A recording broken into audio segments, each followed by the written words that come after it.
This is Ted Flett with Golden Skate. Very excited to be joined by the brand new Canadian ice dance national champions. Less than 24 hours ago, you won this title. Is it sinking in yet? Not at all. Not at all. But yeah, just trying to really celebrate it. We had a really nice night yesterday with our section, Skate Quebec, and they celebrated us, and so that really helps to sort of punctuate this huge win for us, which has been the goal since a long time. So we're just so grateful. Yeah. Did you sleep much last night?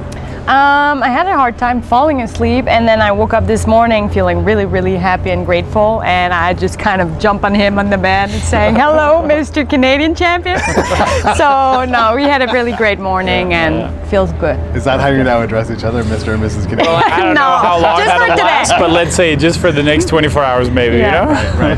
You have started off this season with such a bang and like a new look, a new approach to training. Can you talk about sort of how you debriefed from the stress and the pressure and some of the ups and downs of last Olympic season to set yourself up for this, all this success? I think, you know, I don't know really where to start, but I'm going to start with this. And I'm going to say sometimes you have to allow yourself to quit completely. It's like almost like an exercise, you know, where you say, how does it feel to quit? And I really did that after this season.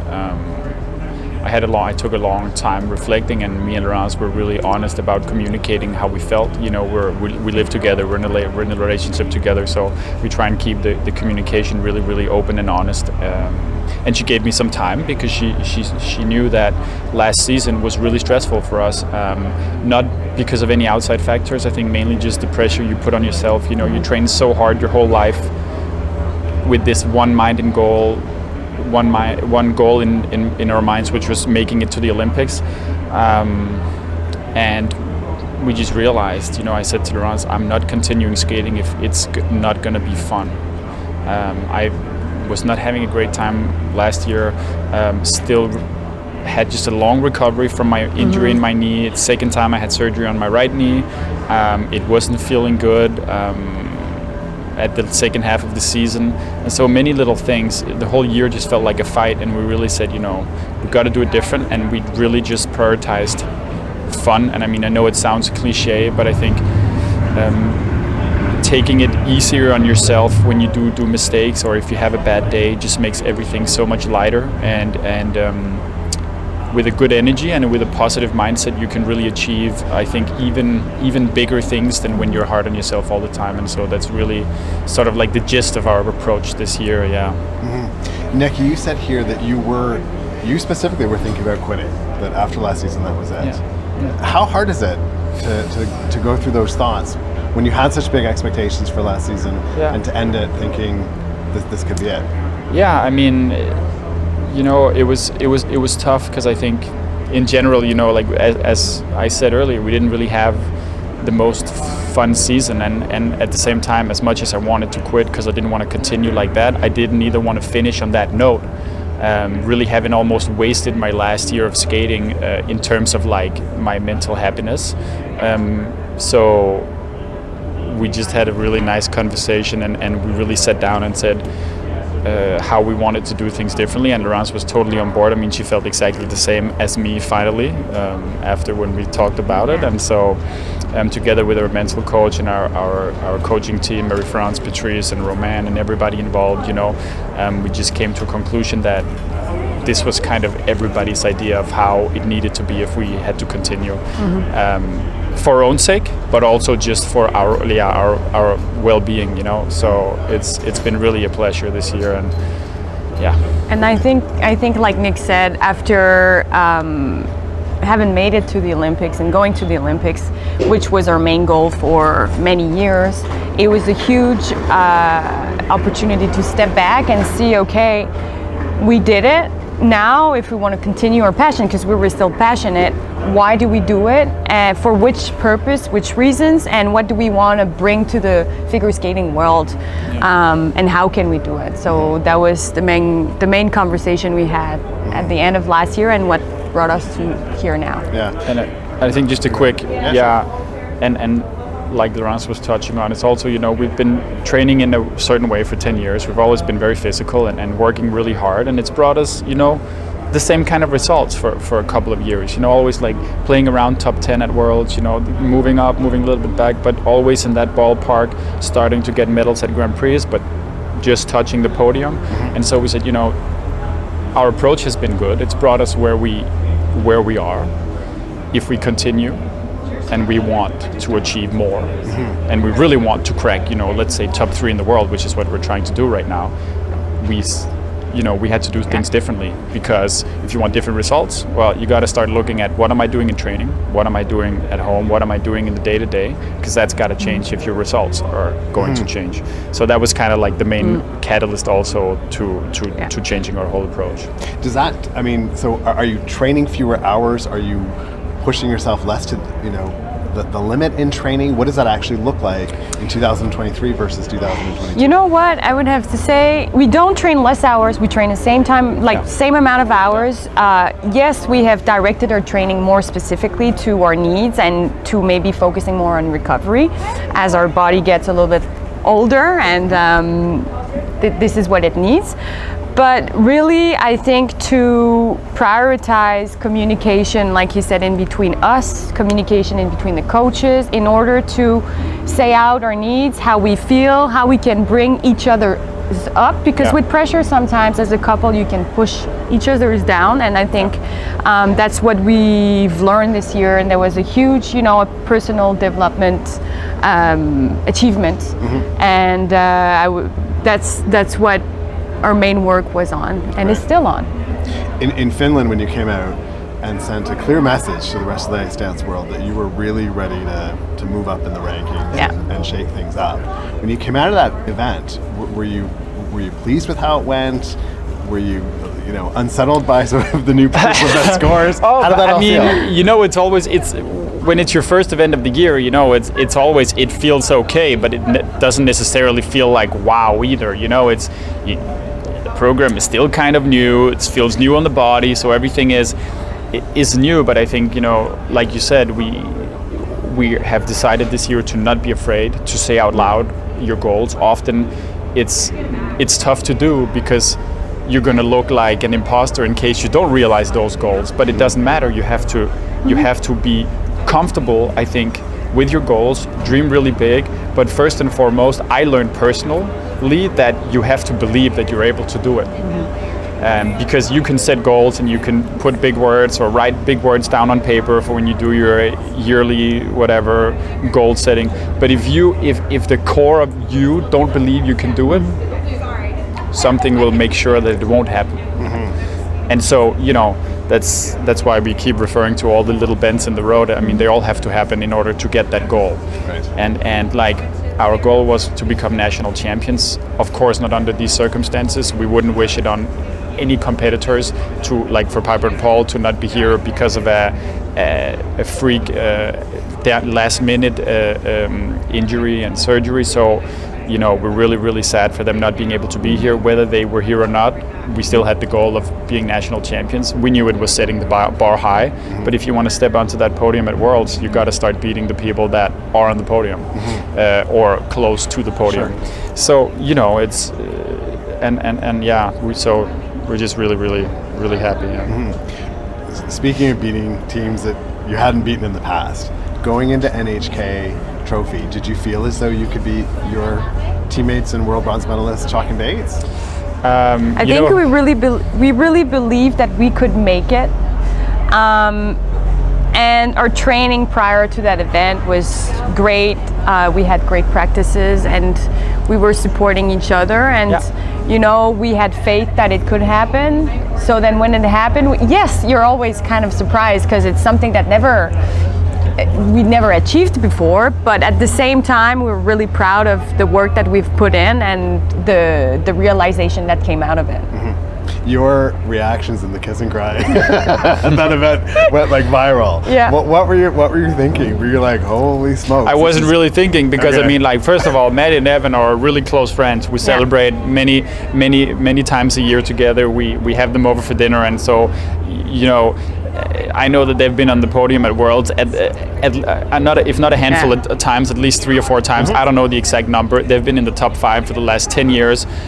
We trained alongside them, and I think, you know, it's something like Laurence mentioned a little bit, going into NHK, not to say, because we've been training really well all year before any event, no matter how of the outcome, we actually train really, really well. But, going into NHK and arriving at NHK and just feeling the energy and really believing that you can win, it's something it's like in the air. At least for me, it was in maybe my little space of air around me and around Laurence.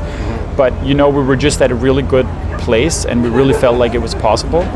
And it was funny because when we arrived, but I wasn't expecting it, because even me, I was walking out after the short program, and we were skating right before Chock and Bates, and I heard my score. I was like, okay, that's a high score, but no matter how high mine is, theirs is probably going to be higher. That's usually how it is. And then I come out, Russ is still in the locker room, and I see Patrice and Romain kind of like puzzled in the hallway, and I walk by and I like see the screen, and usually, because her name is really long and mine is kind of long, it's small, so I can I know it on the screen from far. Right. And I see it on the top, and then I go and then I look at Patrice, and then Patrice is like, yeah, you first, and I just like walk slowly away, and I couldn't believe it. Like it was really surreal. So just, Laurence, you were going to jump in. And it's funny because when we arrived at NHK, our room number was 1111, and then we said, I think that's a sign. 4 1s. I'm like, whoa. And then when it happened, we were like, whoa. Someone is trying to tell us something. Yeah. So, moving from NHK into the Grand Prix final, different experience for you in your first Grand Prix final. There was the unfortunate slip, of course, in the free dance. Looking back, how do you make sense of that? What did you learn from it? You just don't make sense of it. Like, you really just don't make sense of it. It's one of those things, we've talked about it, and we've talked with the coach, and it's this kind of like spur of the moment thing that can happen to anybody. The way our preparation went for the final was exceptional. We were really just riding the wave from NHK. We were training really hard. We were ready. And you know what? Yeah. After that, we made that tweak in the program, that we changed the lift that we had over there, and we said the lift was not scoring as much points as we wanted, and we changed it for Canadian nationals, and we're really happy about the changes, and we think it's going to score much higher. So, like we said, anything that happens is just going to bring you a little bit closer to your goal. Right. You moved some other elements around as well in the past. Well, just the two. So we just swapped. We had the lift and the choreo jumps, and now we do choreo jumps lift, because just musicality first of all, and then also just for the lift, because we had looked at that lift with our coaches and was like, you want to be in the podium, you can't have +2s or +3s anywhere really. Right. At that lift, we're like consistently this season 2s and 3s, maybe all 3s, some 2s, and it's just lower than the other lifts. So Patrice's like, it's kind of a blessing in disguise, because now I really want to change it. We got to do something else, because you got to be in the force in all your lifts. If your goal is to be on the podium, that's what your competitors are doing. You got to do the same. So I think it was, like Laurence said, everything leads us to where we need to be, and so it's nothing really happens by chance. Nothing really. Everything happens by chance. I said that wrong, but nothing anyways. Or anything, but you got the goal in the end. Anyways, we're just really happy, because it looked like here at Nationals, we really the changes really worked. The scoring looked really great, and the GOEs really showed that it was the better way around with the changes we did. Right. Okay. The slip at the end of the free dance, which we'll get to in a moment. Any other sort of tweaking or changes you think for the rest of the season, or is this what we're seeing here in Oshawa? Is this what we'll see for the rest of the season? I mean, there's always some little tweaks here and there. I would say that that's going to be the major piece that we're going to present and 4 continents. There won't be any changing of elements. The rest is, it's all the little things that we work on when we're on the ice 4 hours a day. So, no, we're really, really happy with where we're at right now. Yeah. And I think it just sets us up perfectly, So. In warm up for the rhythm dance in particular, you both looked so commanding and ready to become national champions. Did you feel that? Were you faking it? What were your nerves like for the rhythm dance on Friday here? I mean, we're always pretty nervous to skate at any competition, but a good nervousness, which is more an excitement.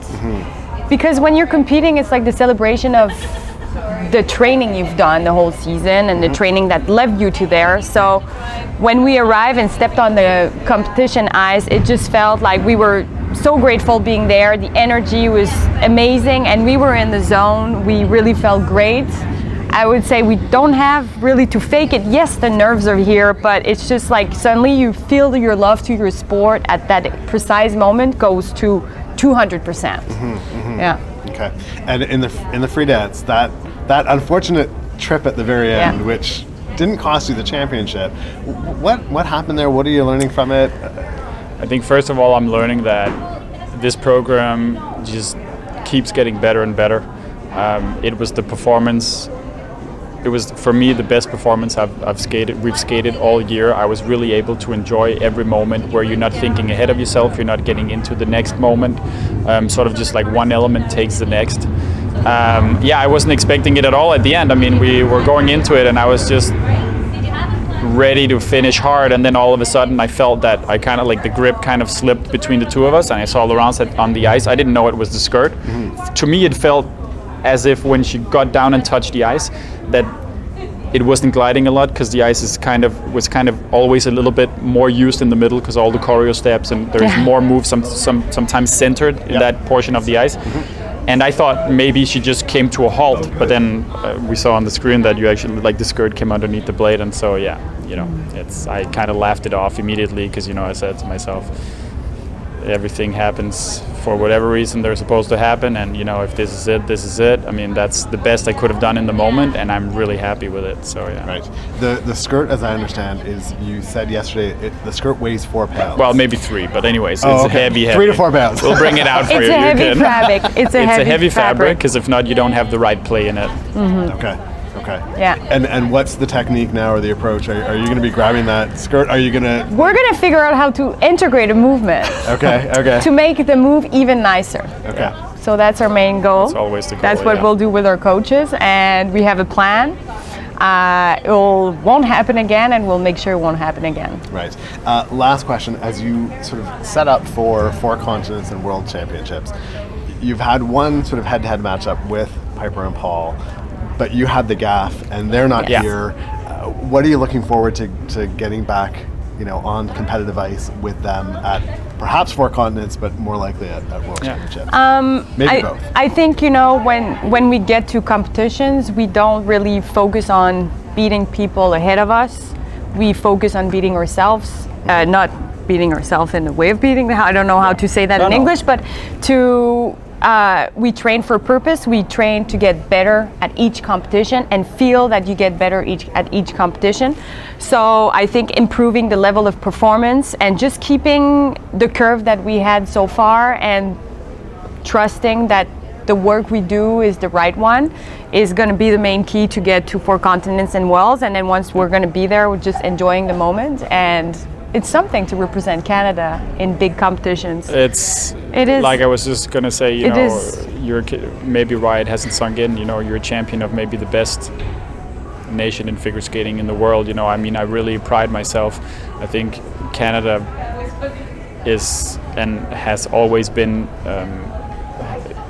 a nation with so many figure skaters that has a huge legacy, and just joining them in being champions is crazy. When I think about just the ice dancers in the last 10 years that have represented Canada, including Piper and Paul, who were last year's national champions, and you have Weaver Poche, Scott Moyer, Tessa and Scott. It's crazy to share that title with them, and again, I'm just trying to wrap my head around it.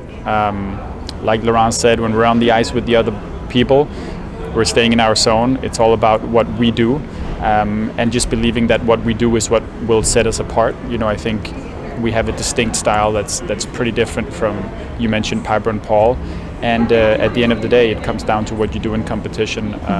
So it's very exciting for us. We really compete with the best every day at home. We're skating alongside Maddie and Evan every day, and we're used to that dynamic. So when we get out there on the ice and there is a couple of more teams at that level, it just brings us even more energy to do better. So I said that was my last question, but now I have one more. My last question: you've made such a splash this season. Any sort of plans or thoughts beyond this season and gearing up for the next, Olympics? Listen, you know, we always, I think of our own career first, but also just we really want to do well for Canada, and we really want to help, you know, all the young skaters that are going to come up after us.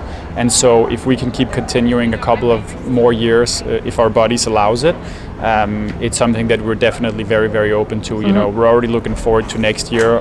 We will be back next year, that's for sure.